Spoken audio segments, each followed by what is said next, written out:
I am continuing my reading. What I'm doing in this series is to read through the entire standard works of the Church of Jesus Christ of Latter-day Saints. So back in my reading of chapter 16 in 1 Kings, we read about the rebuilding of the city of Jericho. And what this says, this is verse 34, the last verse in chapter 16. It says, "In his days did Hiel the Bethelite build Jericho. He laid the foundation thereof in Abiram, his firstborn, and set up the gates thereof in his youngest son, Segub, according to the word of the Lord, which he spake by Joshua the son of Nun."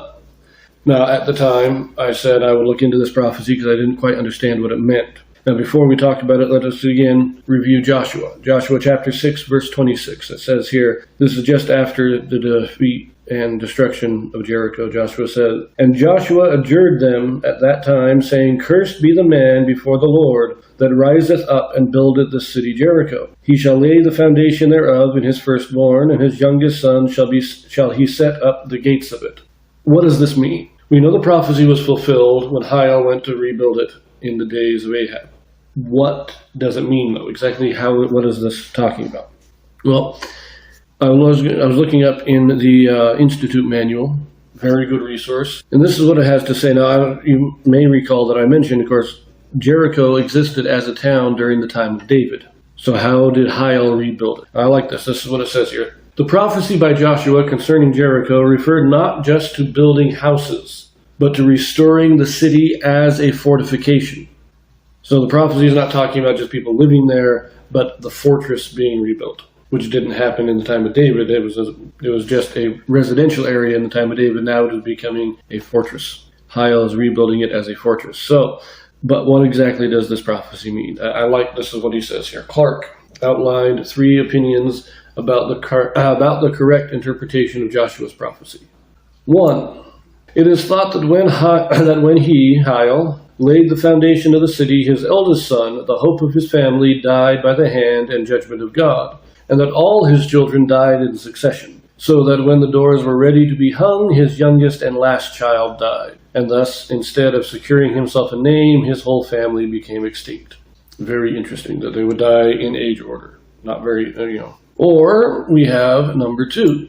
These expressions signify only great delay in the building, that he who should undertake it should spend nearly his whole life in it, all the time in which he was capable of procreating children. In a word, that if a man laid the foundation when his firstborn came into the world, his youngest and last son should be born before the walls should be in readiness to admit the gates to be set upon them, and that the expression is of the proverbial kind, intimating greatly protracted labor occasioned by multitudinous hindrances and delays. I like this one. But let us continue. He said there's a third one here. So number 3, that he who rebuilt this city should, in laying the foundation, slay or sacrifice his firstborn in order to consecrate it, and secure the assistance of the objects of his idolatrous worship, and should slay his youngest at the completion of the work as a gratitude offering for the assistance received. This latter opinion seems to be countenanced by the Chaldee, which represents Hiel as slaying his firstborn Abiram and his youngest son Segub.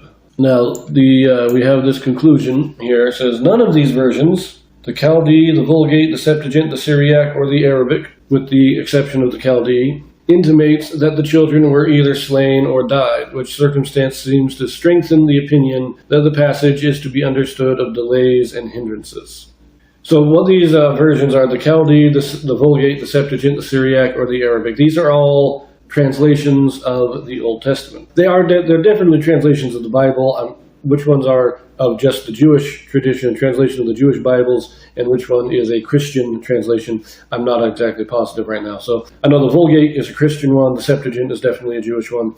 The other 3 I'm not positive on, although I think that the Chaldee I think the Chaldee is Jewish, and I'm not sure about the other 2. But anyways, let's start rambling on that point. I agree that it is most likely just talking about great delay.